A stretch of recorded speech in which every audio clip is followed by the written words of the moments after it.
We've officially passed the halfway stage in pre-season testing. 3 days almost down with 2 to go in Thailand. Preparations starting to draw to a close ahead of the new season.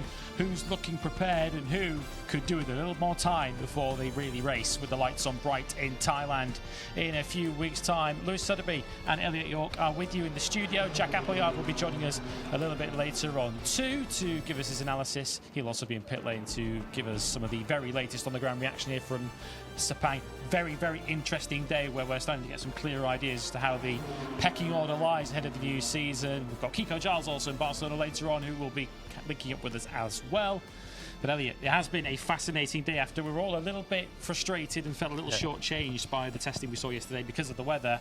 We've got some firmer conclusions to draw today. Yeah, we do. It was an exciting morning, let's say, for sure, because, to be honest, we did fully expect the times to really tumble first thing, but that didn't quite play out. Overnight rain washed some of the grip away, but the riders are all saying that the grip levels and the track has been pretty much sensational today.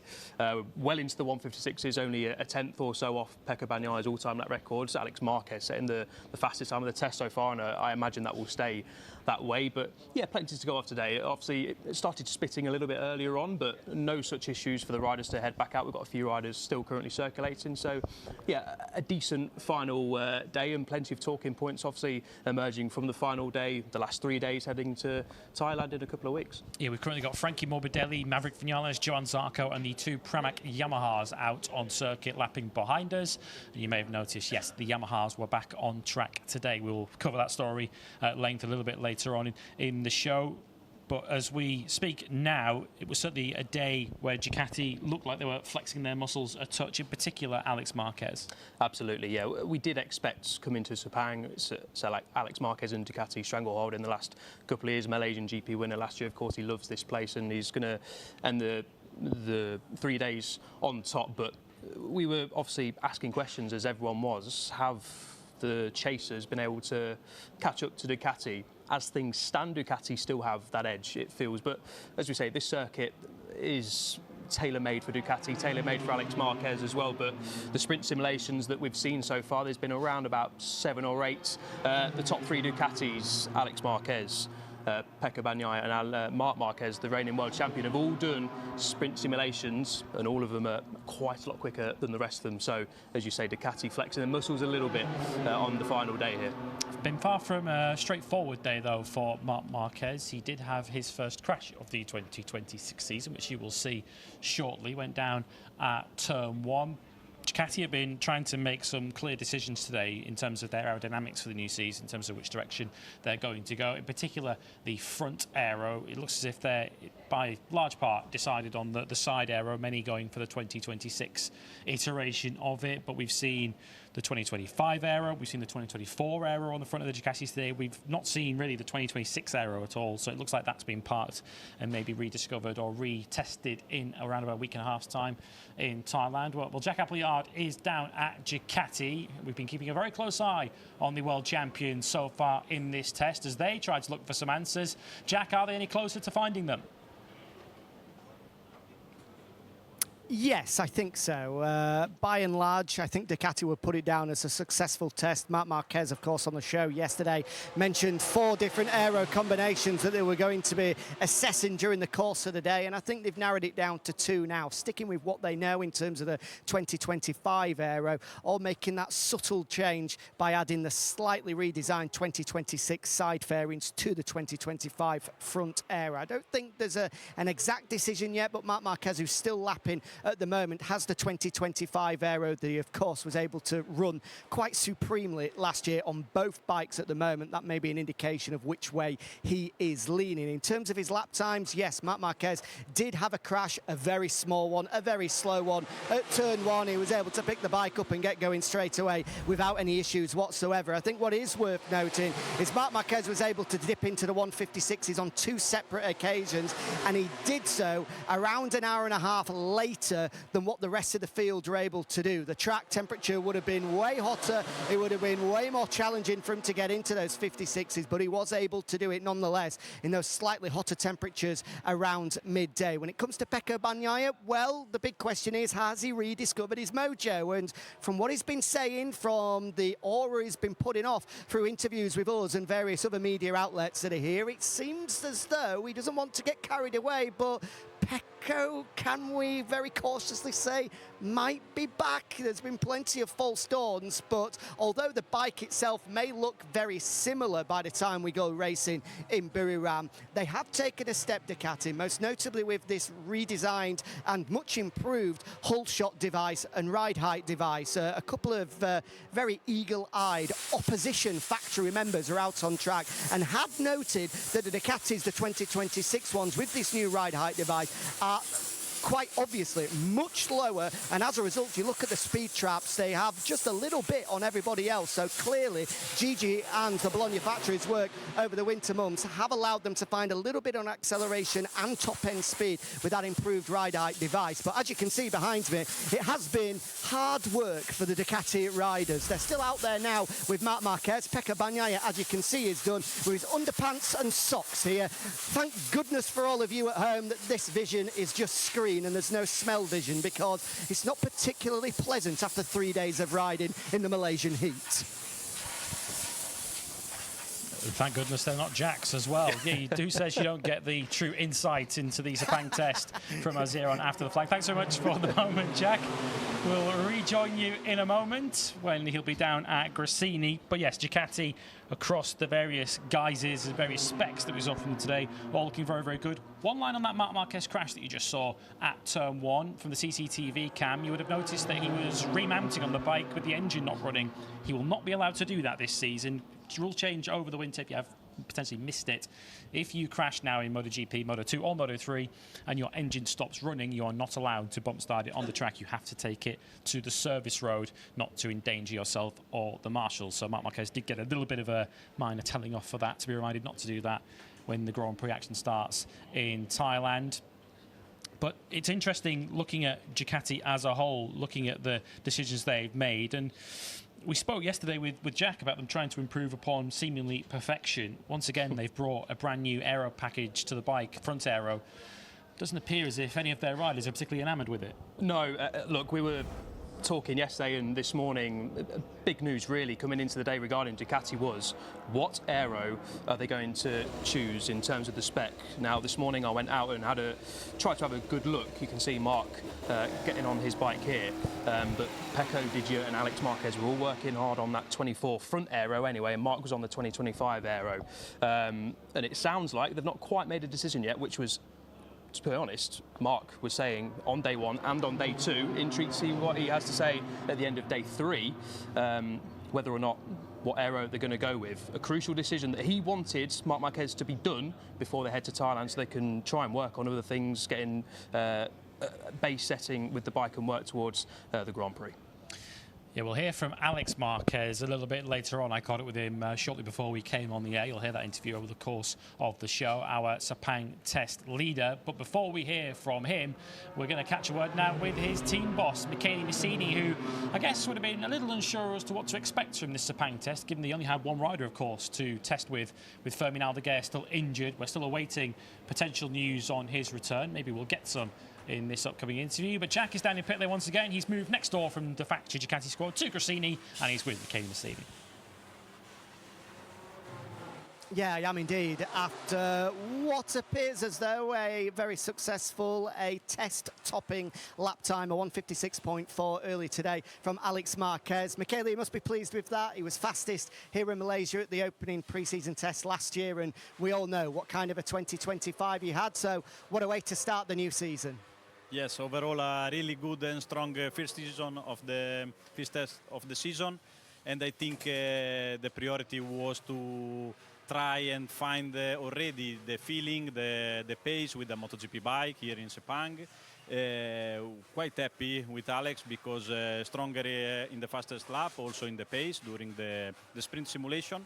I think that we are a bit not more complete all the items that we would like to test, because yesterday we had a crash also for the rain. But anyway, I'm really happy about that. Yeah, Alex was telling us yesterday about what life is like now as an official rider. The first day, he said even he was surprised at the number of items he had to try. Yesterday, a bit complicated with the crash, with the rain in the afternoon. So to still be able to do the lap time, not only in the time attack modes, but to have the consistency in the sprint simulation, it must show that what Ducati have provided for 2026 is a step forward on last year. Yes, means a lot, because this package is really stronger comparing our package of last year, and I think that we are very proud of that, because we have a lot of instrument more to fit a better bike on Alex and increase the performance. I think that Ducati made a lot of small and big step in all the areas of the bike, and so our work now is to fit the best bike on Alex. Of course, unfortunately, just the one rider here. We heard from Firmin at the team launch a few days ago, and he said he was aiming maybe for Brazil, maybe for Austin. In the days since, has he had any further checkups? Is there any more info on his condition and when we might see him? Yeah, we will have a more info and update with the doctor in the next 3 or 4 days, and then we will set a target for the real comeback of Firmin on a MotoGP bike. I think that will be quite sure that he will be in Brazil, but I think that he's still working very hard to be in Buriram, but we have to evaluate the risk and the status of the bone at the moment, so we will wait the response of the doctors. I'm sure he's been watching the live timing from home very closely. How in contact have you been, and what have you been telling him to try keep him up to speed with everything happening? Yeah, we also in contact with FaceTime, anytime, any session. He would like to know everything. He chat with his chief mechanic, Frankie Carchidi, that is here to follow also the work of the engineer of Ducati. So I think that we miss a lot him, we miss a lot Firmin, but we still continue to working also for him, because we would like to arrive prepared when he will come back on the bike. Michele, a great start to 2026. Hopefully it continues for you. I hope too, because we continue to dream, and we have to do it.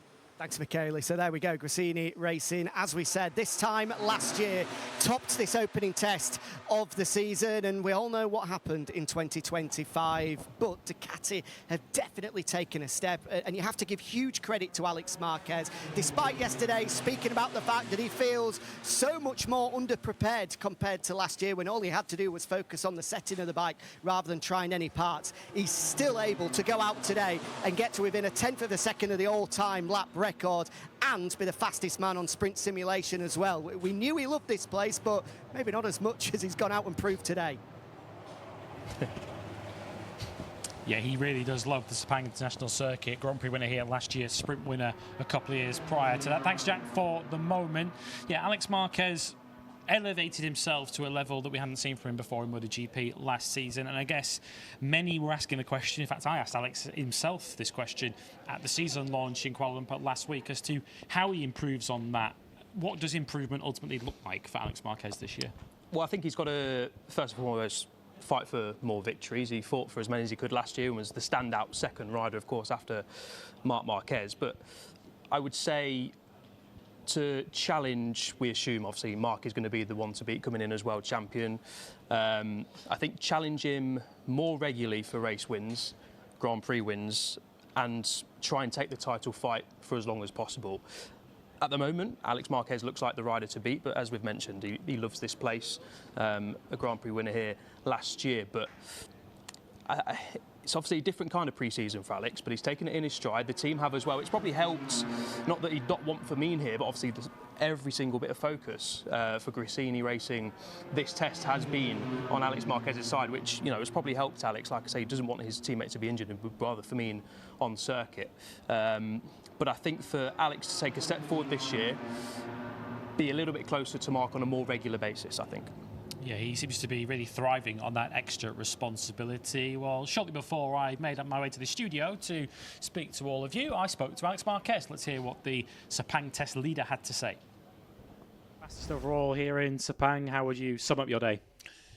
Was a really good day. I mean, we started from the morning in a really good way. Yesterday afternoon, for the rain, we didn't focus on our setup, but today, yes, and we were able to put everything together and just to strike the potential from the package that we have until today.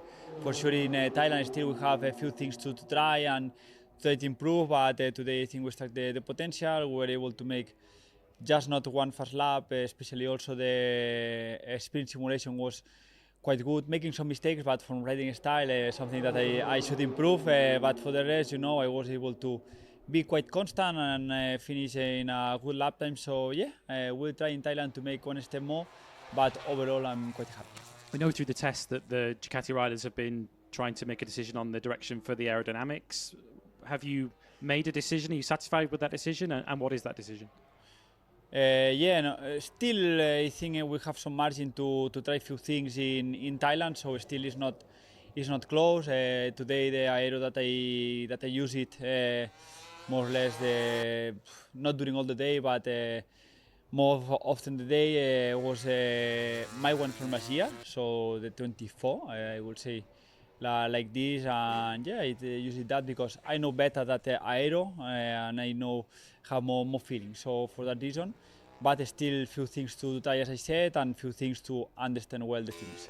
As you mentioned, a very good sprint simulation. By our maths, you were faster than Mark and Pecco on their sprint simulations. How much confidence does that give you going to Bordeaux in a couple of weeks?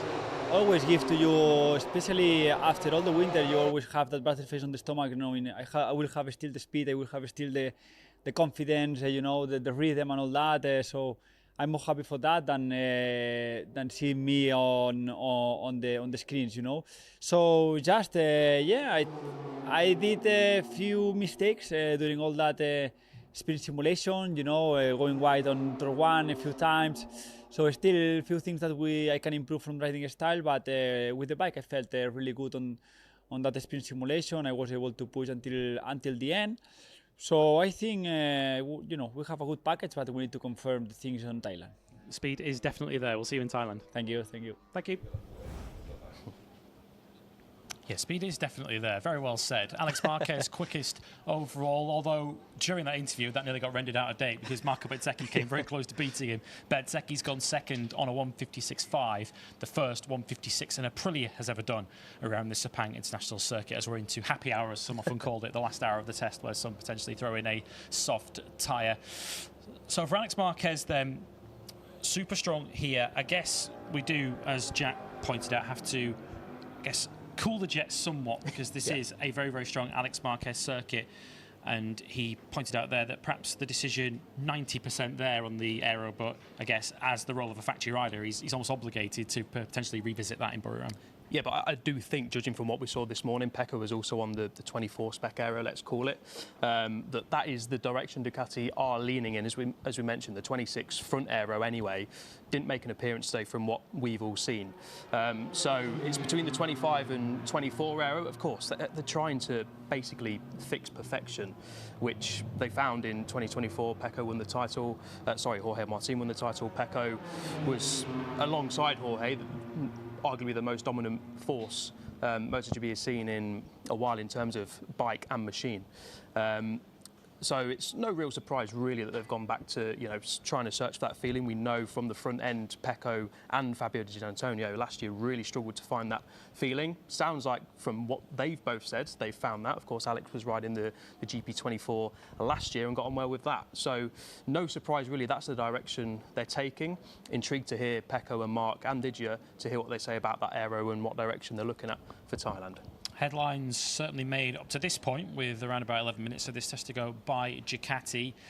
Most of the headlines prior to that had been made by Yamaha, and unfortunately not for the right reasons. Losing Fabio Quartararo to injury on the opening day, broken finger, broken engine following that when Fabio went back out on the circuit and had a failure at the end of the day, which essentially took them out of the second day of the test. So Yamaha and Yamaha's fans will be pleased that we can at least say some nice things about them now, because they were back out on the racetrack today. Some might say that's the bare minimum, but Yamaha did at least find enough answers to go back out on circuit. to understand just what sort of level the Iwata factory are at this stage, we can rejoin Jack Appleyard in pit lane, who's with their team manager, Maio Merigali.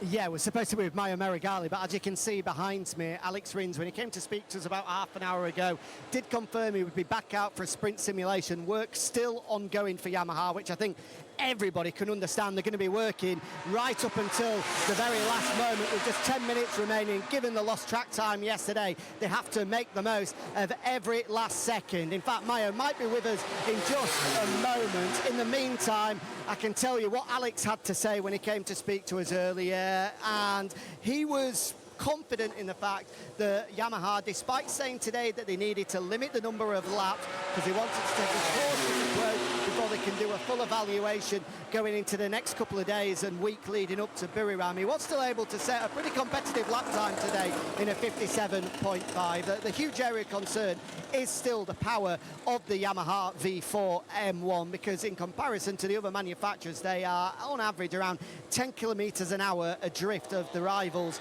in the speed charts. They're losing, as we've mentioned a couple of times, 0.2 of a second per straight here, which adds up to a huge chunk for them to try and find. As you can see, Maio just behind us here. I'm hoping that we might be able to drag him across and get the fully latest news from Maio Merigali, who's just going to put some headphones in so he can hear us in this pretty noisy and active pit lane here in Sepang. Maio's a very good team manager, but he's not a good juggler given the fact he can't hold on to that. Maio, first and foremost, I'm sure Yamaha fans will just be pleased that the bikes are back on track today. So since we last heard from Max yesterday, just talk us through the hours that preceded that to make sure that the engines were cleared to go back out. Yeah, for us this morning when we received the information from Japan, we were really relieved, because I think they had a really long night in between Japan and Italy, but luckily the engineer were able to really understood the cause of the problem, and so we got the green line to restart the activity on track.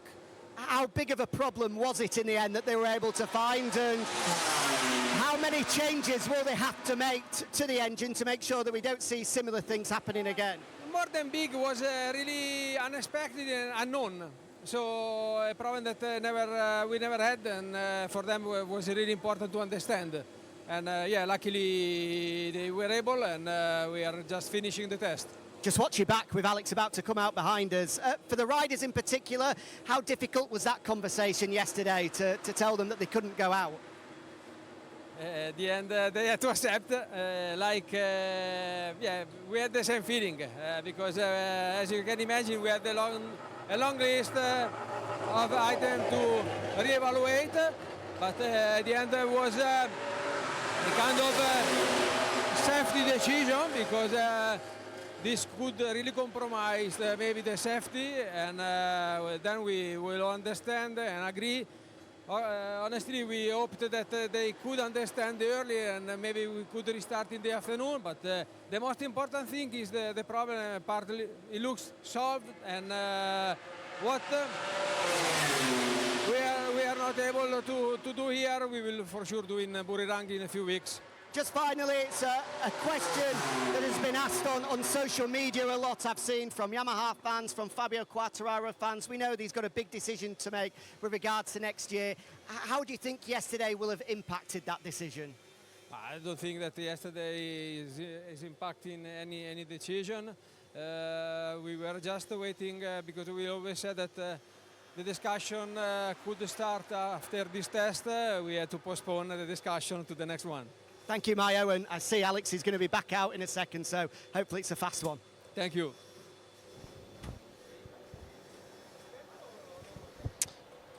Yeah, thanks very much, Jack. Thanks to Maio Merigali, who has been having to answer some pretty tough questions over the course of the last 24 hours, and not just from our Jack, but also from in Japan, of course, with the issues Yamaha have been suffering from. You might notice that I'm now flying solo here in the studio. You will soon find out why, because Elliot has popped next door to speak to the world champion, Marc Marquez, who put in a sprint simulation which was comparable with his rivals, but perhaps not the overwhelming advantage that we saw from him last year. Let's get Marc's thoughts now. He is next door speaking to El. Mark, the Sepang tests done then. What's the general feeling after these 3 days here in Malaysia? Not bad. I mean, step by step we try a few things and we go out with a clever information and yeah, let's wait for a tight test and then try to continue our work. But it looks like everything is in a good way. Of course, I need to improve in my side, but step by step. Yeah, how do you feel? Obviously, it's the first time back on a MotoGP bike since Indonesia. You said obviously day one you were feeling quite fresh. How you feeling now? The best feeling was on day one afternoon. Then step by step I was getting worse and worse, but today was a demanding day. The fact that yesterday rained, today was quite a busy day, but we did a good job and yeah, a lot of laps and yeah, I know that tomorrow I will be tired, but I will have time to recover. The big thing coming in today, as you've mentioned the last 2 days, was the aero. What's the latest with that? Have you decided what direction you're going in, or is it going to have to wait till Thailand? Now we need to understand all the information and all the data and yeah, more or less we have an idea, but we need to recheck in Thailand. What's the initial idea?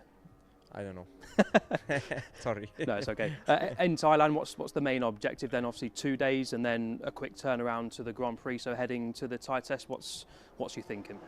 Yeah, Thai test will be important, more important than this one maybe, because there in just 4 days we will have the race after the test and yeah, here always when we come in October it's another looks like another circuit with less rubber, but today I'm happy and these 3 days were very useful for myself and yeah, let's see if step by step we need to improve, because there are 2-3 riders that are faster than us. Sorry, Mark, just finally, the sprint sim we saw you do, how are you feeling after the longer run? Because I know on day one and maybe day two you're doing shorter runs. Yeah, today we did the sprint simulation and yeah, I put a good rhythm there just to check everything the way that I finish. I like it. I feel comfortable on that last laps, and that was the most important. Thank you, Mark. Thank you. Yeah, thanks to Elliot, thanks to Mark. He knows which direction he thinks he's going in at the moment. He just doesn't want to tell us at this stage. From your eagle eye, from what you've seen of Mark today, what direction do you think he's currently leaning towards? I would say he's going to stick with what he knows. He knows it's successful. He knows he can ride it to a race-winning potential. And Mark, well, we've seen it from Ducati in the past as well. They are quite often risk-averse now because of the mistakes they've made in the past, where they had to make very last-second calls on engine spec, which came at that time, impeded quite significantly Jorge Martin. We're going back to 2022, I think it was, and as a result, they've sort of always erred on the side of caution since then. They've potentially made mistakes in the development process last year, whilst trying to improve on the GP24. So again, I wouldn't be surprised if, given what they were able to achieve last year, if they say, we know exactly what we've got, we know exactly what we're able to do with this machine, so why take a risk? And you have to say, I think that's a sensible approach. They've got in-season testing, I think, if you guys have mentioned. They've got 2 ahead of the summer break, firstly in Barcelona and then firstly in Jerez, then in Barcelona. They can check again then. They can take a risk there and see if they do genuinely feel there's a performance improvement for the first 4 rounds of the year. Let's go with what we know, and I'm sure that's going to be more than enough to allow Marc Marquez to fight for victory. Yeah, in terms of, we've discussed technically what Mark is trying to figure out before the season starts. Let's talk about Mark himself. He said there that potentially 3 riders faster than us, he said at this stage. Potentially Alex Marquez, Pecco Bagnaia, and either Fabio Di Giannantonio or Marco Bezzecchi potentially at this stage. That would be the 3rd rider there ahead of him at this stage. Marco Bezzecchi for sure. I mean, I'm pleased actually that he's gone out and he's done that lap time of 56.5. Because I was speaking to the Aprilia guys, his sprint simulation, which we'll go through a little bit later, was, I think, caught our eye that it was slightly slower than what we anticipated. He went out on very used rubber, whereas Alex Marquez and the Ducati guys went out there with a fresh soft tyre, which allowed them to have, on average, around half a second a lap more on Marco Bezzecchi. Speaking to the Aprilia guys, they're happy. They feel that they've got a package that can take the fight to Ducati this year. So for sure, Mark will have pinpointed Bez and gone, yeah, that is someone who is going to be pushing us all the way this year. Yeah, that makes sense, because Bezzecchi's first time lap on that sprint simulation was quite slow. It was in the 59s, and then he just gradually got faster and faster and faster from that. He didn't get that initial explosive pace that you get from a brand new tyre, so that does make sense. Earlier on today, Jack caught up with Marco Bezzecchi. Let's now hear what he had to say. Well, Marco, the last opportunity for us to speak to you here at the Sepang test. So how would you assess what yourself and Aprilia have been able to do here? Well, not too bad. Not too bad. Positive days, of course. We still miss this afternoon, but till now can't complain at all. We've been trying many things, and we've been testing many items. So happy from the job that the factory did in Noale, and also from all the team here inside the garage. So yeah, very good. In the time attacks this morning, you were so close to that first 156 for Aprilia. I know the lap time here at a test isn't important, but was there a part of you a bit frustrated to have missed out? Yeah, of course. I wanted to do a little bit better, but I wasn't able to find this last couple of tenths. I think it's a bit normal, because still every time I change the bike when I start from the pit, so even in the time attack the bike was different, so I need to adapt a little bit, and was not the best time attack of my life, let's say. But anyway, I had fun. Fortunately, I had the idea to do it, and the team gave me the possibility to do it, because testing normally is a bit boring, and with the time attack sometimes you get a little bit more fun, and now we are back to work. Of course, next time out at Buriram, at the test there, only a week out from the opening round, a lot of the focus will be on preparing for round one. So looking at the bigger picture, do you feel from what you've tried here that Aprilia have given you the tools to be able to fight for a world championship this year? Well, at the moment it's difficult to say. Of course, I would love to do it, is true, but here is a different track compared to Thailand, but in both tracks we've been struggling also last season, so I want to wait to go there to see how it feels. Of course, I know that the factory has been working super hard, and I'm doing the same, so we will try our best to be consistent and try to be strong. Thanks, Marco. Good luck this afternoon. I imagine with a sprint sim? Yeah. Okay. I am in a rush. I have to go. I'll let you go. Good luck with it. Cheers. Thank you.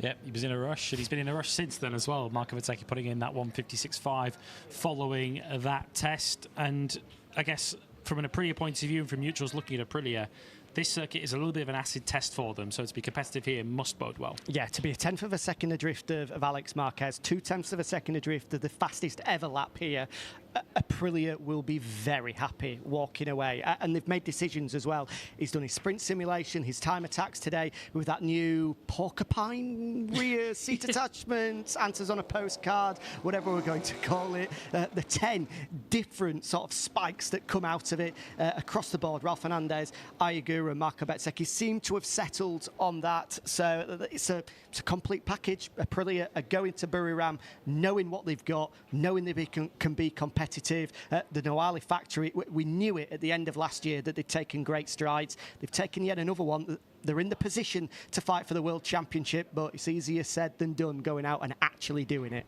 Yeah, Buriram to come will give us some further clues next weekend. Let's tell you and show you then how this Sepang test ultimately shook out. Here are the combined standings then from the final day. We will preference this by saying that some riders didn't go faster today than they did yesterday, but it was Alex Marquez fastest on a 156.402, just a shade slower than Bagnaya's all-time lap record. You didn't get a chance to see the rest of the top 10 there, but I'll tell you, it was Bezzecchi, Di Gianantonio, Marc Marquez and Bagnaia. Those are the other riders in the 56s from Morbidelli, Ralph Fernandez, Acosta and Mir. Joan Mir did a 57.2, but did get in the 56s yesterday. Bastianini completed the top 10 from Agura, Rins, Binder.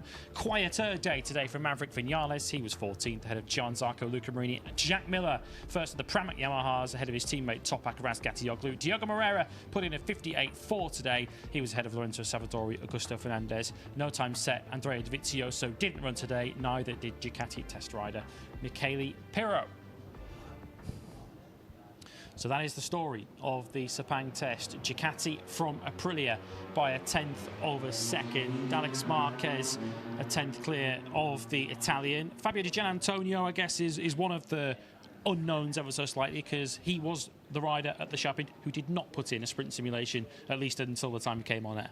Yes, which we'll have to wait and chat to him to understand the reason behind that. I imagine no soft rubber left at his disposal. Digier's an interesting one because he went under the radar ever so slightly in 2025, having those same issues as Pecco Bagnaia. When he was good, he was very, very good. When he was bad, he was very, very bad. As we see Didier launching away now on that GP26. So if we, as we anticipate, Ducati have taken a step, then it's a massive start to the season for Didier, because we fully expect the vast majority of those factory seats have already been snapped up, which I'm sure Didier, when he got the official factory contract from Ducati, was hoping to take that next step. That looks like a dream that he's going to have to wait another couple of years at least for Didier. Where he's going to end up in the shakeout for 2027 after those factory seats have all been snapped up, we'll have to wait and see, but it's going to require some strong results very early in the season. So Didier knows that as well.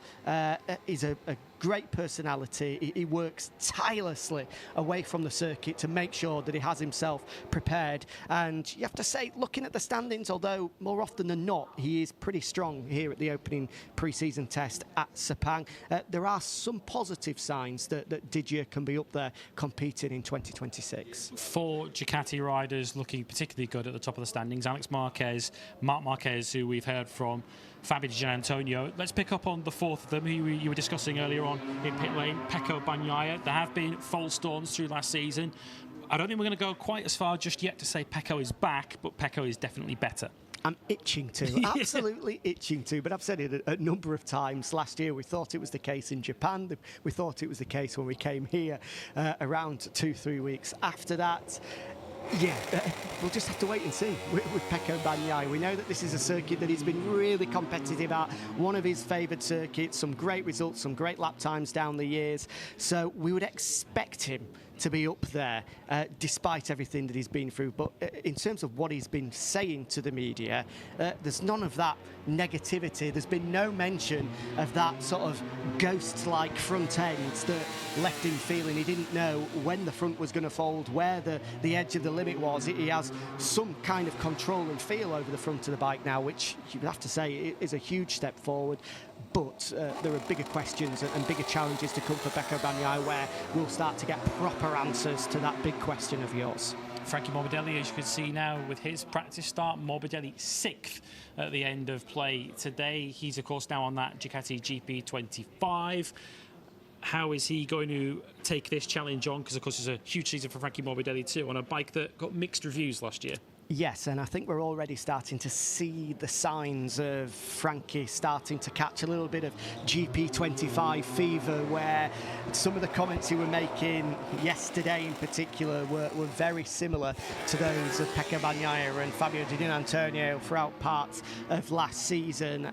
Let's see if they can find an answer, because the good news for Frankie is the fact that they've got 12 months worth of data to be able to look through and to be able to hopefully provide more answers. Because it felt like in some parts of the season, although Bagnaia and Didier were often nowhere on a Friday, on a Saturday, they were able to find some answers on a Sunday, and we'd often see them coming through the field during the Grand Prix. So if they've got those kind of answers to give him early, hopefully that will give Frankie more of a chance and he won't suffer the same weekend pattern that we saw so often from Pecco Bagnaia last year. Speaking of Pecco Bagnaia, we can head to the broadcaster set and hear from Pecco now. He's speaking to well.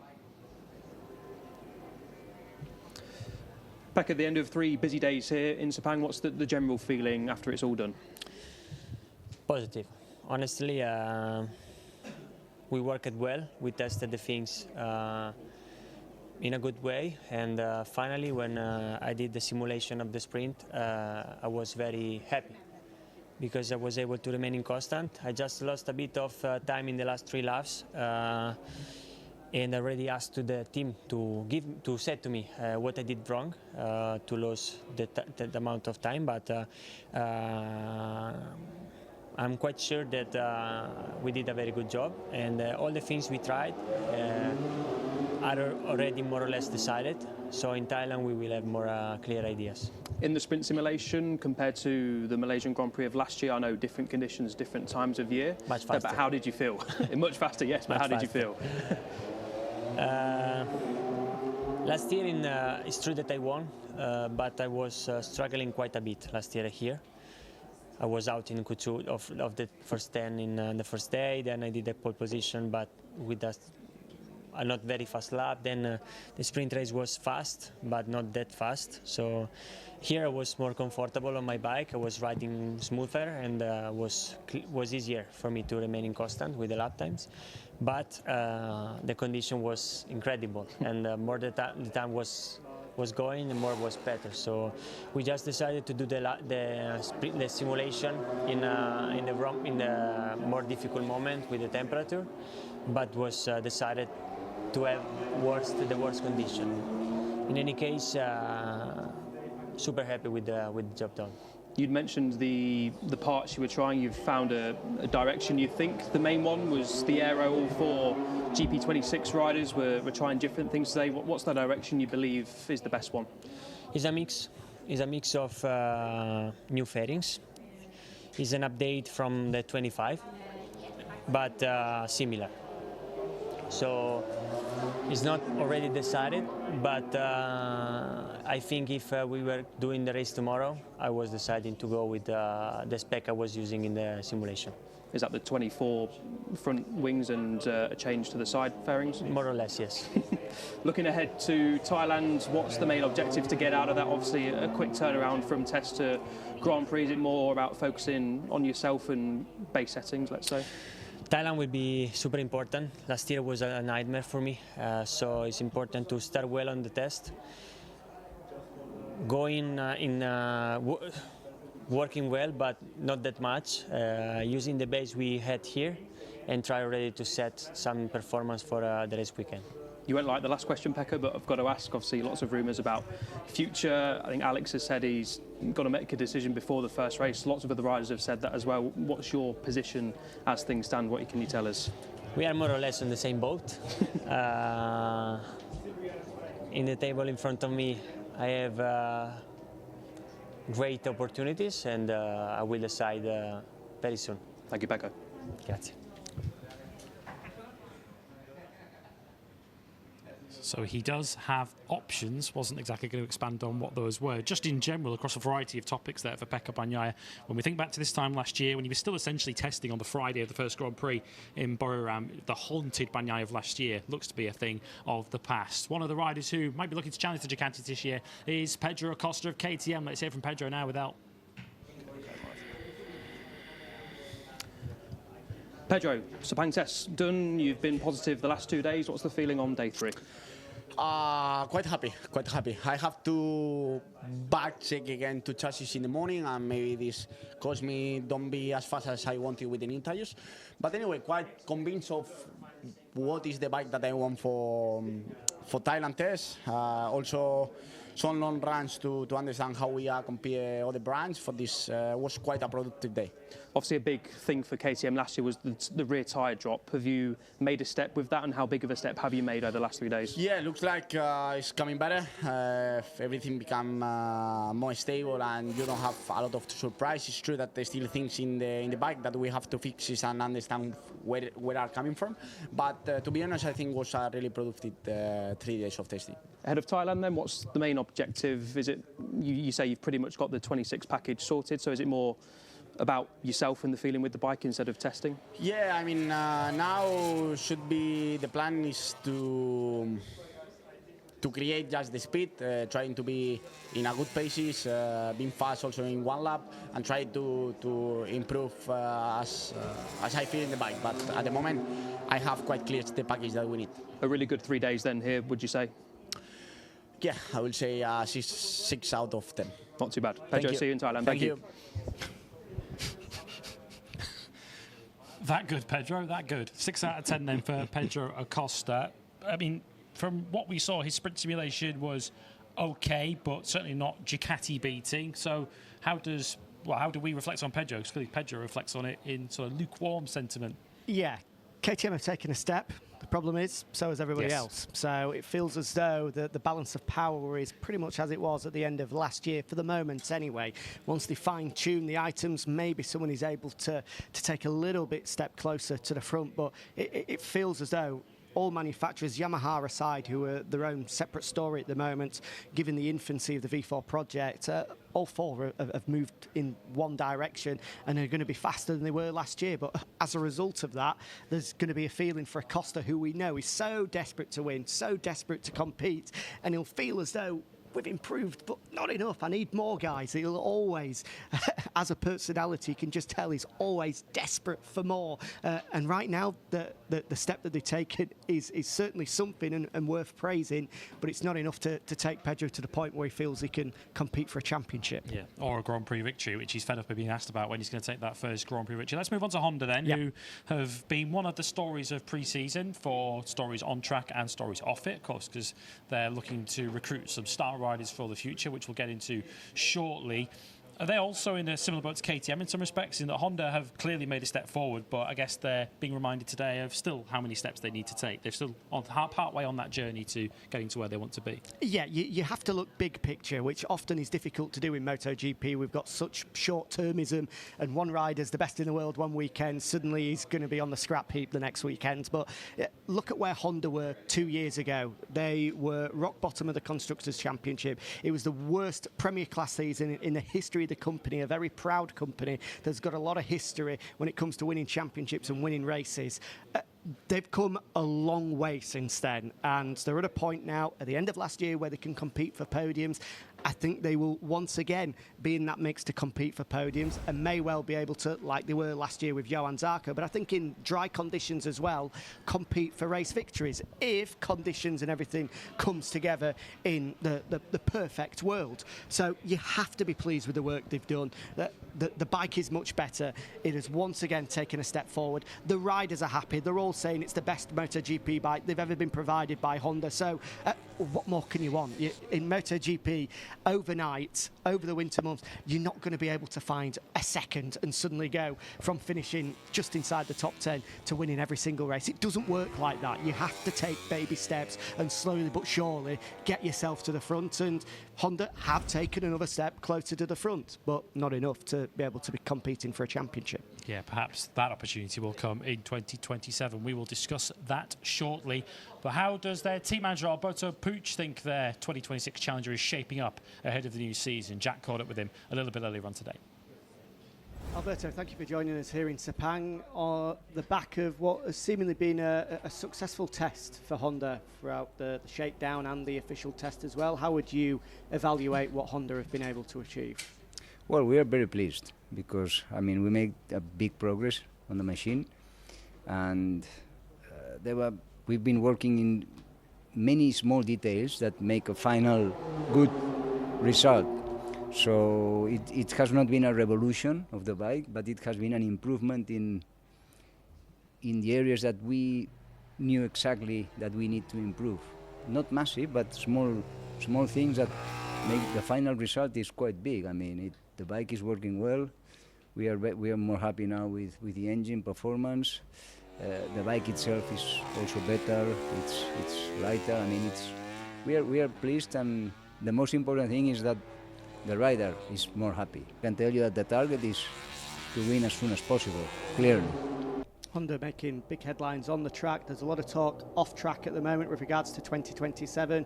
Fabio Quartararo himself confirming that there's an offer on the table from Honda. How confident are you to Fabio agreeing to that offer? Well, at this moment I can tell you that everybody is talking to everybody. I mean, all manufacturers have talked to all riders, and all riders have talked. So this is something at this time of the year. It's true that every time is coming earlier, this process, but on what you say, I mean, nothing is clear. And the only thing that is clear for Honda at this moment is that we have to support our current riders, and this is what we are going to do. We will start the season and we will see how things goes. But for sure, Honda still at this moment has not defined the program for 27. I mean, of course, this Fabio is a fantastic rider like many others, and at some point Honda will have to see what is the best for their own team. When you look towards 27 in your rider lineup, what are you looking for in the riders that you're wanting to sign? What sort of qualities? I think the number one quality of a rider is, it's a difficult combination, but you need to find speed and smart. If you find a super fast rider and smart, there you have it. You don't have to look for anything else. Just finally look at to Joan and Luca. Is it fair to say that they're riding for their future in this opening part of the season? I think many, not only them. I mean, this is a year when many guys, contracts are finished, but I think, frankly speaking, all the paddock is in the same situation, not only the riders. Of course, when you don't have a contract for the next season, you have to fight. You certainly do. So let's try and put those puzzle pieces together. We're going to play some fantasy MotoGP for you, and these are predictions, not actual facts, although in some case we can say some riders are officially confirmed. So Marco Bezzecchi up here has confirmed at Aprilia, so we can put him in place. That is set in stone. Diogo Moreira signed for 2 years at LCR Honda. We're assuming it is going to be at LCR rather than Honda. Of course, could go one of two, but we'll put him in that place at the moment. Johann Zarco is also provisionally signed up for 2027, so we'll put the LCR lineup there.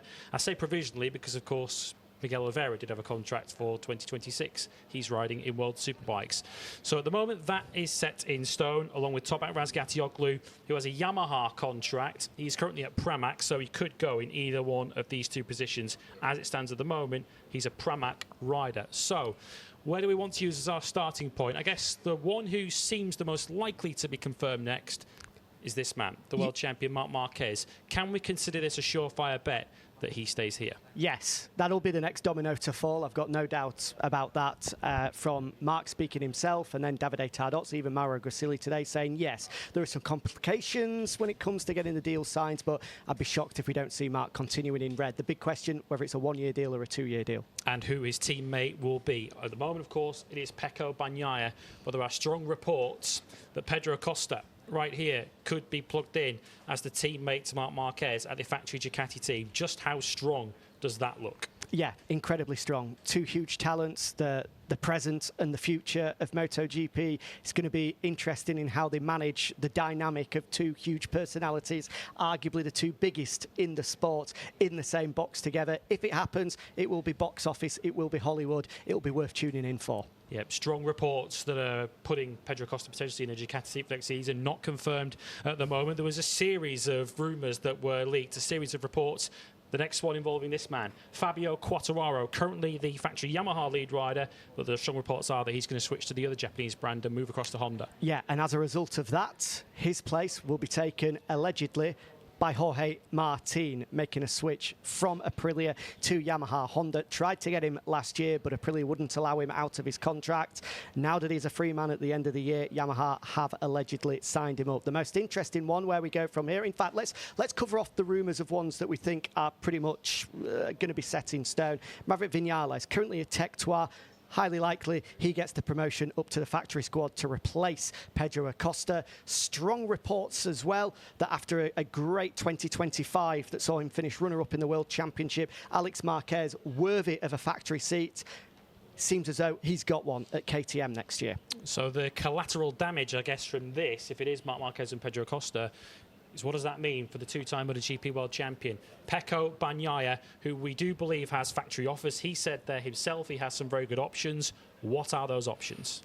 Aprilia, we spoke to Massimo Rivolo, we might be able to hear him later in the show, that said that they are looking at plan B options, because of course to them, they're not confirming Jorge Martin's exit just yet. Aprilia is an option. Honda we understand to be an option. Yamaha also strongly linked with Pecco Bagnaia, in particular, given his relationship with Max Bartolini, the technical director, who was there with Pecco Bagnaia during his championship winning seasons. Those two get on well, have a good relationship. Wouldn't be surprised if we see Bagnaia teaming up with Jorge Martin, a team that we thought we see would happen a couple of years ago, well, for many seasons, but it never did happen. Maybe now in 2027 it will happen, but instead of being at Ducati, at Yamaha.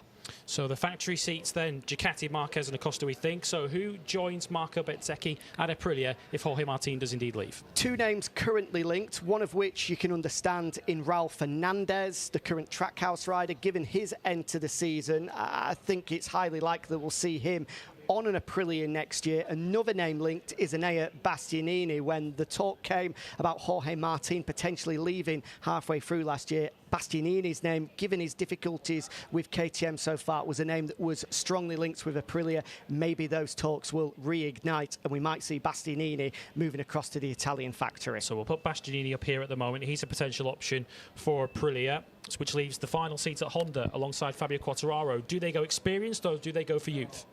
That's the big question. Joan Mir, Luca Marini in the mix. There can be no doubt about that. Another name that we should throw into the mix, which might come as a surprise, is this man, David Alonso. Who will surely be in MotoGP somewhere next year. He will move up in 2027. The strongest links at the moment put him potentially moving to the Japanese factory. Whether that is in the factory fold, whether that is in LCR, he's certainly been linked there. Which could potentially impact him. Potentially, yeah. We might see Diogo Moreira moving up and David Alonso moving into the satellite squads. Who knows? This is just rumour at the moment, but there are some links between David Alonso and Honda. So that's the factory teams we think all sorted out. So the independent squads now, is perhaps the most likely staying that Fermin Aldeguer, given he's injured at the moment, not really in a position to stake his claim for a factory seat, is the likely scenario that he is kept at Gresini? Yes, you would imagine he's going to stay put on an official deal next year. He has a contract with Ducati. He will be staying with Ducati, signed a 2+2 4-year deal. So Aldeguer will be with Ducati. Your best guess is that he stays with Gresini, given what he was able to achieve last year there. Joining him at Gresini? That's the big question. Did he opt for a rookie? Did he opt for experience? There's going to be plenty of riders available. It's anyone's guess at the moment as to who partners Aldeguer. Enea Bastianini, potentially an option, of course, did ride for Gresini in the past. So VR46, currently Frankie Morbidelli and Fabio Di Giannantonio. Given that the factory seat at Ducati may elude him, does Di Gia stay put? Potentially, yes, as could Frankie Morbidelli. Luca Marini could be in the mix given his links. Celestino Vietti, of course, had the opportunity to try it. One thing that is worth noting is at the official launch, Valentino Rossi said, I already know my riders, and it has been spoken about in the press extensively that Valentino Rossi wants a team next year that can do what these guys have been doing, winning races, fighting for championships. And over the past couple of years, VR46 haven't been at the level of Gresini, which will come as a frustration because they are the official factory-supported Ducati team. But results haven't shown that. Gresini have been by far and away the second best Ducati team. Valentino Rossi wants to enhance the level of his squad next year. So let's quickly rapid fire then. Let's nail our coast to the mast. Did Giannantonio and who at VR46? Don't know. Anybody's guess. Take TBC. a punt. TBC. Let's put potentially Luca Marini in there at the moment as a VR46 rider. Trackhouse Aprilia. Iagura there at the moment. Fairly safe bet that he stays? Yes, you would imagine so. And Aprilia, who do they put in alongside if they lose Raul Fernandez to the factory team? Great question. Could be anybody. They could punt for a Moto2 rookie. Let's see how the opening rounds of the year unfold. That man, Danny Holgado, KTM contracted. I would imagine if he continues on, is surely going to be in line for a seat at Tech3. So that leaves 2 seats there and 1 at Pramac alongside Toprak Razgatioglu. Again, Alex Rins is in the mix, Jack Miller's in the mix, Moto2 rookies are in the mix as well. And given how the development goes throughout the year, it may well be that Yamaha opt for experience. Where that experience will come from, we'll have to wait and see.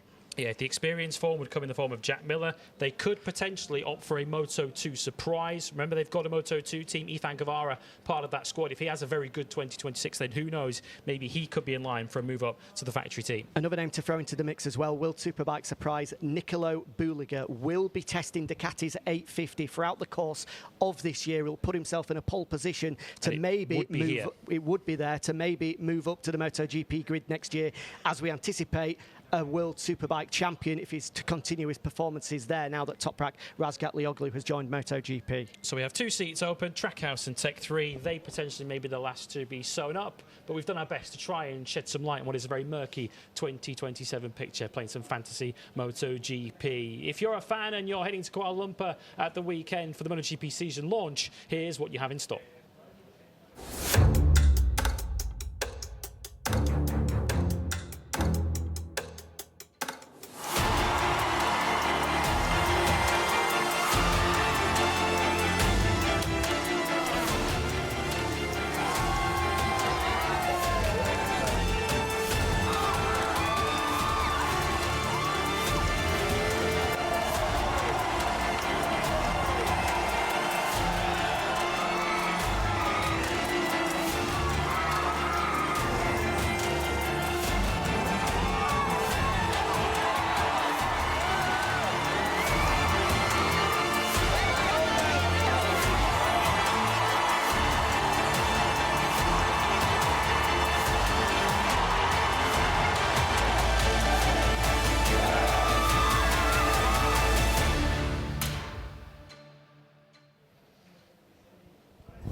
of February. That is Saturday night in Malaysia, Kuala Lumpur. Make sure you are there for the season launch. If you're not, of course, you can watch it on MotoGP.com and our social channels. As you can see, we are joined once again. It went so well yesterday that we've invited the 3-time MotoGP champion, Jorge Lorenzo, back with us. Thanks very much for joining us once again, Jorge. Let's have a more general look at how MotoGP is sitting heading into 2026. You've been watching very closely from trackside and from within the Tech 3 garage, of course, in your role supporting Maverick Vinales. So who's looking particularly good for you? Who's caught your eye?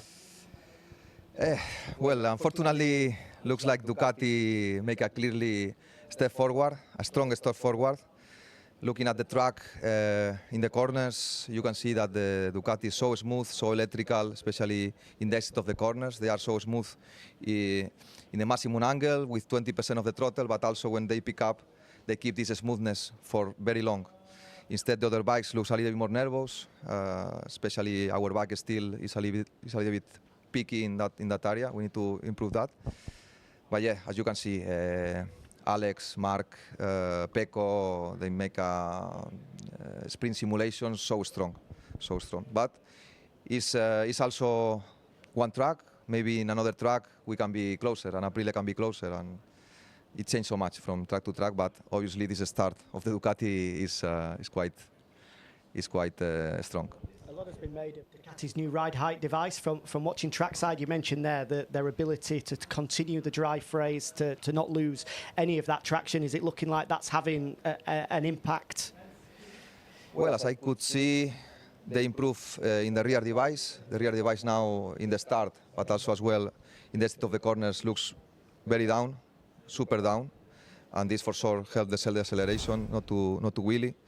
Also, we saw some very big wings in the front of the bike, like a Formula 1 car, almost. And this for sure also, this downforce helps a lot to keep the bike very stable in the acceleration. But I think Ducati last year didn't improve almost nothing. So they keep working for this year, and for what I look in this track, they make a clearly step forward. But you know, Aprilia is not so bad. Honda make also a very nice step. So yeah, we improve, but still not enough as we would like. Obviously, as a former Yamaha rider, I'm sure you looked at what happened yesterday and were disappointed. It's obviously the start of a new era for them, but it hasn't gone to plan. What do you make of what's happening at Yamaha at the moment? It feels as though it's a long road ahead for them. Well, historically they choose this 4-line engine, and it changed so much. It's a completely different engine, completely different philosophy, and it's a new bike baby, and so they need to go through this bad experience and breaking engines and not having power and understanding how they can improve. It's not so easy because the rest of the brands have a very big advantage in that aspect. Let's talk about Mark, of course, world champion last year, completing that extraordinary comeback from his injury. He's had another winter of rehabilitation from an injury. How impressive is it at the stage of his career, he's much nearer the end of his career than the start, that he continues to go again, continues to get over these injury hurdles and continue to reinvent himself? Well, what impressed me more about Mark is that he reinvented himself. He reinvented his riding style. Now you see a Mark and looks almost like me, no? Super smooth, no mistakes on braking, never go wide, very precise, very smooth in the pickup. When he started in MotoGP, it was completely different. He was doing the lap times and his speed just because because his talent, because he's brave, because he was risking a lot. But now everything that he does, he does do it very calculated, in a very calculated way, and he changed so much from 10 years ago. What about Pecco Bagnaia, his teammate? It seemed as if just the overwhelming challenge in the other side of the box from Mark perhaps got too much for him. We saw trying to find a direction with a bike that he didn't really recognise from 2024 into 2025. You have been in a situation where you've joined a team or been at a team with a very big personality in Valentino Rossi at Yamaha. How do you manage that when you've got such a huge personality, such a huge presence in the other side of the box, and just focus on your own job? Well, people from the outside, the fans from the outside, cannot understand that a little change in the rules, a little change on the bike, a little something that is not right for the rider can change completely. In this world that everyone is the best of the best, small details are very important.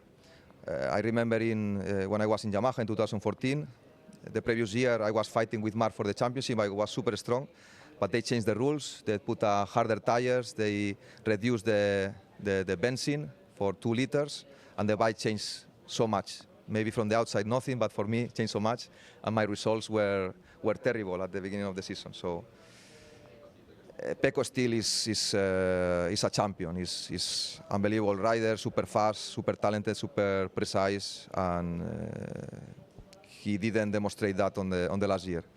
His bad results doesn't show his capacity, and I think when he will feel better on the bike, he will demonstrate that he's a title contender.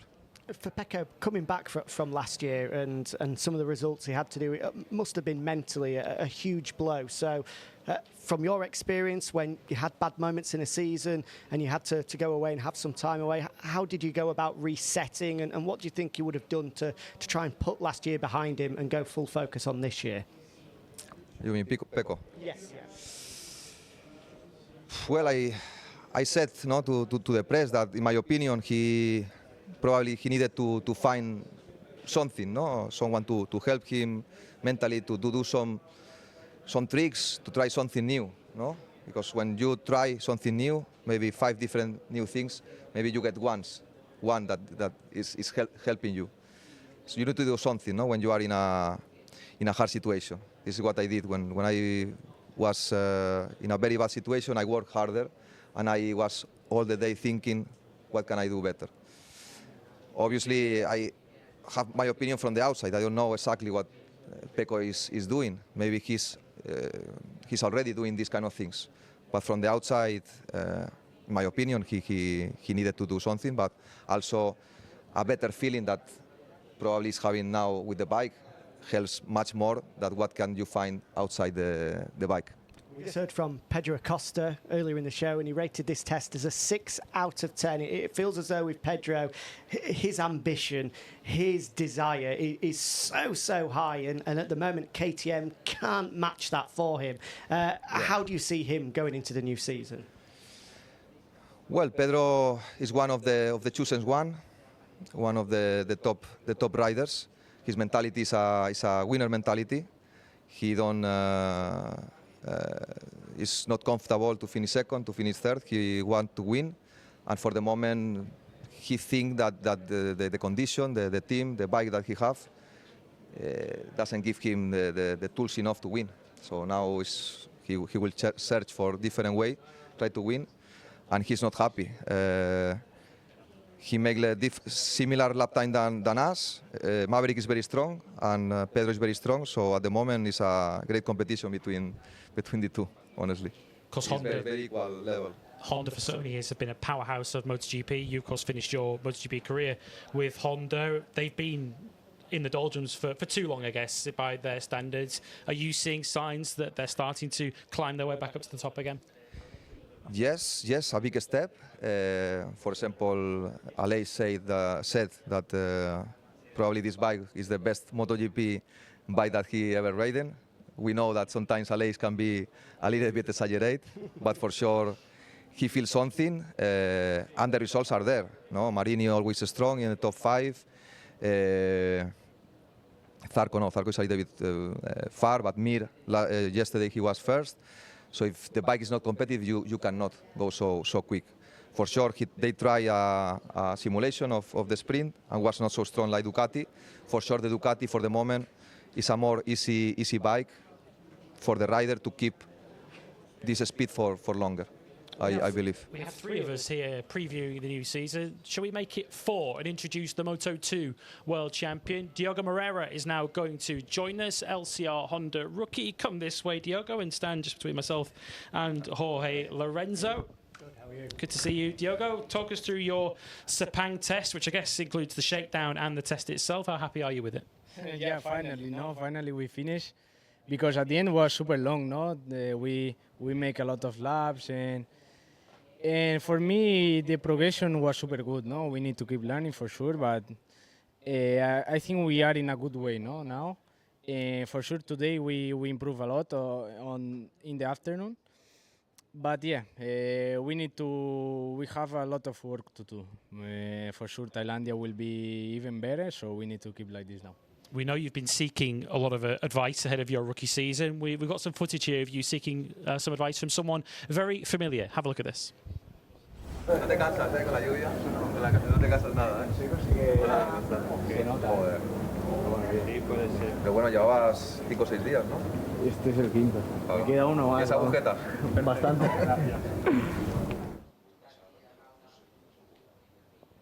Yeah, the muscles aching a lot, Diogo. Speaking to Jorge Lorenzo yesterday. Shoulders. Shoulders? Yeah. You arrived very fast at the end of the straights. Yeah, but at the end, is another mentality, so Moto2 we have the speed on the corner, so we have more speed, in the corner. So now MotoGP we need to stop and open the throttle. To do a B line. Yeah, it's difficult, to understand, but I think we are in a good way. How was your learning with a lot of buttons and the suspension down? Yeah, and at all the of end, this? the main problem for me is the device, the rear device, because we need to understand where we need to put the rear device, but at the end... You put it on the braking, no? Or in the middle of the corner, the braking? No, in Honda straight. In the straight, yeah. In Honda is a little bit more difficult on that part. Oh, wow. Because sometimes you will forget or not? I forget. You forget? Turn 8 to turn 9, I forget always, But yeah, at the end, we need to keep learning. Yeah, for sure. But yeah, nice done, eh? You look great on the track. We need to keep working. 2 days to go, Diogo. By the time we get to Buriram, the first round is going to be basically there. How ready do you feel at this point? So, yeah, I mean, at the end we need to keep learning. No, I think I need to follow someone to see the lines, because at the end, behind someone is more easy, to understand. But I think we are in a good way. For sure, Thailand is another circuit. We have hard breakings there, so we need to see, because at the end the most difficult to understand for me is the fast corners, like turn 3, turn 5, 6, and in the break point, like turn 1, also the last corner, we are there. We need to improve a little bit, but I think we are in a good way. Feels as though the style is there, though, Jorge. I'm sure you've been watching on track. Alberto Puig, that we spoke to earlier, mentioned that you seem to have gelled with the bike really quickly and already have found your position quite naturally. Did it come those first few days quite naturally to you on how to maneuver the bike? Yeah, at the end, we are there, but the most difficult point is the last second, no? So we need to improve on that point. And at the end today, the riders were super fast, no? They was pushing a lot, so the qualifying time was in the morning, no? But yeah, we need to keep working, and for sure with the team they helped me a lot. Jorge, we were saying for MotoGP rookies now, it's never been more difficult. A weekend is 40 minutes in the morning, you have half an hour on a Friday afternoon, and then suddenly you're into qualifying, and the rest is qualifying and races. How challenging is it for a rookie to adapt now? Yeah, especially because they have 3 times less winter test than when I came in MotoGP. You have the aerodynamics that looks like almost like a Formula 1 car, so much different from Moto2 that doesn't have any aerodynamics, and also as we said before, no, all the controls, all the buttons is so difficult. No, 300 horsepower. They are super fast on the corners. The tires looks amazing. They are full leaning. It's a very difficult class, and also it's very difficult when you change from one manufacturer to other one. Before was much more simple. Let's just quickly put questions from yourselves to Diogo. We put a call out to you on social media to send your questions in, with the Moto2 champion Diogo Moreira joining us. Question comes from Sean, who asks, which track are you most looking forward to racing at on a MotoGP bike? So yeah, I would say at the moment Thailandia, also Brazil, no, my home GP for me, so will be nice, no, and for sure I think we need to keep on this way, because at Thailandia on break, I think we are super strong, so will be good. I also want to go to Brazil. We'll be going there in around about 6 weeks' time. Diogo, thank you very much for joining us. Thank you very much for your time. We'll see you in Thailand, and best of luck for your rookie season. Thank you so much. Thank you very much. Diogo Moreira joining us live here on After the Flag. I'll take that from you. We'll continue then to look ahead to the new season. How impressed have you been with Diogo? He's come a long way in a very short space of time. 2 years in Moto3 and in his second year of Moto2, already world champion. Yeah, amazing how he managed to improve so much in the last part of the season, when he looks like he didn't have the options to win, but finally he get many points in the last races and get the title. No, a very strong mentality. Brazilian, so it's very important for the championship. Very young, looks like winner mentality and a lot of decision. So I think I'm happy for Honda that they found a young talent, and hopefully we can have a Brazilian fighting for the best in the future. Yeah, he certainly has, I think, astonished everyone in the paddock in what he's been able to do in such a short space of time. Looking at Honda more generally, we've just been playing our Guess the 2027 grid game. It feels as though everyone is expecting that with the new regulations, Honda may well be one of the top manufacturers. How aggressive do you imagine they're going to be in the rider market to go and get themselves a quartet of riders that can challenge? Well, it's not only the new regulation from engine from 850, but also the Pirellis. The Pirellis will change so much, no? Because 10 years with the Michelin, that is particular tires. The Pirelli doesn't have experience in MotoGP. Looks like they are a little bit softer and drops a little bit more during the race. It changed a lot, and probably for Toprak will be much better. And for the Honda in terms of riders, I think looks like Quartararo can sign with them. For me, Quartararo is one of the top 5 riders as a speed. Have a super amazing natural speed and talent. One of the top 4, top 5 after Mark, obviously. So yeah, if the Honda in the future is as strong as today or even more, and have an amazing rider like Quartararo, they can fight for something big in the future. Are you enjoying all of the rumours as much as we are? Wow. The other day when you saw the Instagram, every hour a different and a bigger news was unbelievable. Looks not real. In Spain we have the day of the innocent. Yeah, no, yeah. everything make a fake news. Yeah. Looks like this day, but finally was true, or looks like it's gonna be true. So yeah, looks like soccer, no, soccer market. many changes, many movements. So we are enjoying also from outside. One of those rumours suggesting that Pedro Acosta might be heading in the direction of Ducati to join Marc Marquez, a move that you made in 2019. Just talk to us about the scale of that challenge awaiting Pedro Acosta at a very young age and still early stages of his MotoGP career, if he does indeed make that move.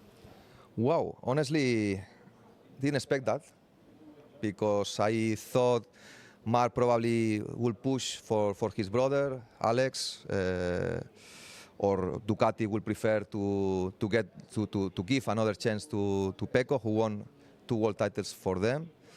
And probably also Marc didn't want a super young and talented rider like Pedro. This is what I was expecting, but looks like anything of this is true, and Marc didn't put any wall, any barrier for this to happen. Looks we need to wait for the confirmation, but looks like it's going to be like this. So we expect for sure, if this happens, a dream team. Obviously, the dream team, the super champion of the present and for the past, with the new potential super champion in the future, with the best bike for the moment. So very strong. Of course, Jorge Lorenzo has been nicknamed Coach Lorenzo in very recent times, the coach of Maverick Vinales. We're expecting Maverick to make his way to the broadcast set very, very soon, so Jorge and ourselves can listen to his thoughts on the day. But before we hear from Maverick, let's hear from his team manager, Nico Goyan. It's been a while since I've seen him happy and riding with his full body condition. So this is really good to see him happy. It's been a really difficult period for him last year. From the injury, he tried to come back several times, but every time he wasn't at the level. He didn't have the power, so he was riding the bike somehow, but not enjoying. We know it was more the bike riding Maverick than the opposite. So when you ride in this condition, is obviously not the best way to ride a MotoGP bike. So he took his time. He took the whole winter to recover. Obviously, start this new collaboration with Jorge Lorenzo, where everyone is interested in. I think that gave him an extra boost and an extra motivation, and it looks like both together they're working really hard in a good way. Maverick did a lot of laps in his special tracks in this winter, so he came here really motivated, really prepared. We did some tests in Red Bull in Austria, some physical tests, and his body condition is really good.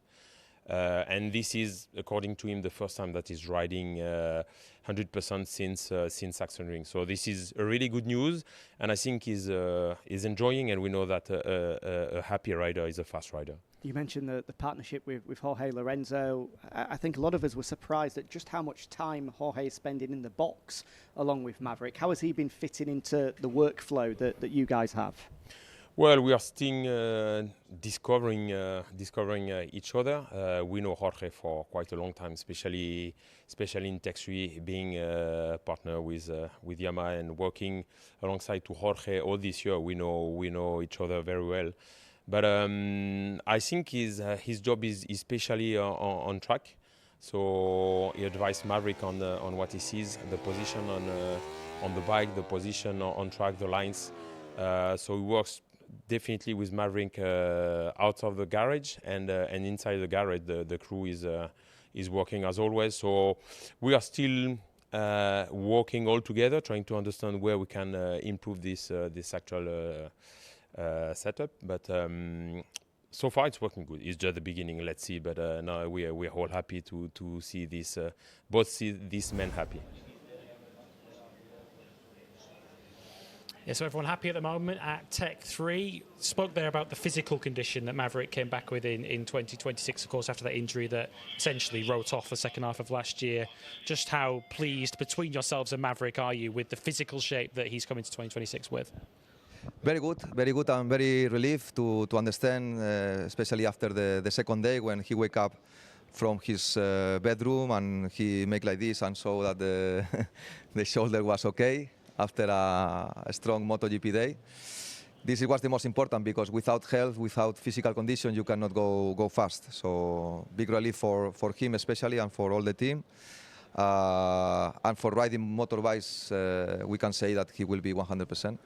Maybe to play basketball, it will not be like this, but anyway, he will not be a basketball player, so because the size. So for bikes, that his job is perfect. Don't worry, most of us in this paddock are not going to be basketball players. Yeah. Oh, hey. Yeah. For Maverick, he, as Pit Byra has said, throughout last year and into this year, he was the one that found the direction for KTM last year. What was he like during the winter months, knowing that, was there a sense that there was a missed opportunity throughout the last part of 2025, seeing the performance of the bike and he wasn't there to take advantage of it? Yes, I can imagine, very frustrating, because it happens to me many times. Because when you are riding a MotoGP bike, you go from that everything is fine and you see the future bright, and in 1 second you are injured. And you need to wait 2 months, 3 months, 5 months, 6 months, like in his case, and you cannot do nothing, just in 1 second. Life can change so quickly in MotoGP. So very frustrating for him. He was the strongest KTM rider till the injury, and I believe even if Pedro is very strong and will not be easy, he can do it again, and this is what we are working for. Is that the target this year, to be top KTM? Yes, the target is be top one KTM. Even as I told you, it's very difficult because Pedro is coming very strong, have a lot of energy and a lot of talent. But as I said in the pre-season, Maverick doesn't have anything to buy any rider as pure speed and talent. So it's just a matter to find his bike, his setup, and his conviction. And obviously, it depends on the bike, no? But if you are, I can say if he beats Pedro Acosta, maybe in some races he can be fighting for victories. Well, let's head now live next door to join Elliot York, who is with the student of Jorge Lorenzo. Here's Maverick Vinales speaking to El. Maverick, at the end of the Sepang test, it's been largely positive so far. So how was day 3 for you? Day 3 has been also positive. I think today we got this kind of day where you confirm what you like and what you don't like. We try different setups, especially for time attack, which I think we found out that for me the best base is what I get ending up on day 1, and this is the feeling I like. So today was obviously, in terms of lap time, was not positive, but in terms of deciding where to go was very positive. I could ride with the bike, trying to understand, work on the technique, on the riding style. So I was more focused today on finding a good setup for time attack, which at the end we think we already have a good base. Where was the improvement you made on the time attack in terms of feeling on the bike? Basically for me, the bike we get straight away, have a really good feeling, really good feedback. Especially for me, the most important is at the end of day 1, I was able to hit a good lap time, and that's a good sign because normally there is not really good grip on day 1.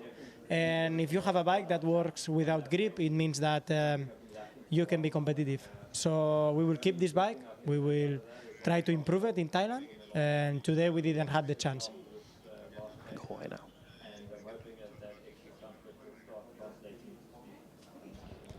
Hi Maverick, how are you? Hola. I talk to you in English. Can you hear me? In delay? Okay. Yes. Yeah. So yeah. We have our target in this 56.7. We couldn't do it, but you know we could be in the 57 low even in the first day of testing. With these changes of settings that we have today, even with this and even with worse condition in the afternoon, in the last minutes, without this crash, which lap time you think you could make this for the third day? I'm not sure, but for sure, for me, my target was to be trying to be the first KTM in the afternoon. At the end, I need to compare with my teammates. But however, I think today was a day where unlucky with the setups we tried didn't work. So we lost the opportunity in the morning. Then in the afternoon, I had a crash, which is also, okay, crash is bad, but sometimes it's good because I hit my injured shoulder and it feels strong. So also this is something, you know, that I will not focus anymore because it's completely healed. And now I think we have a lot of work to do at home to keep improving, but for me, we are on a good way. We are going to be strong. This is MotoGP. Can happen. This kind of things. I live it many times. So we will try get stronger in Buriram for sure. See you now. Exactly. See you now, Maverick. Exactly.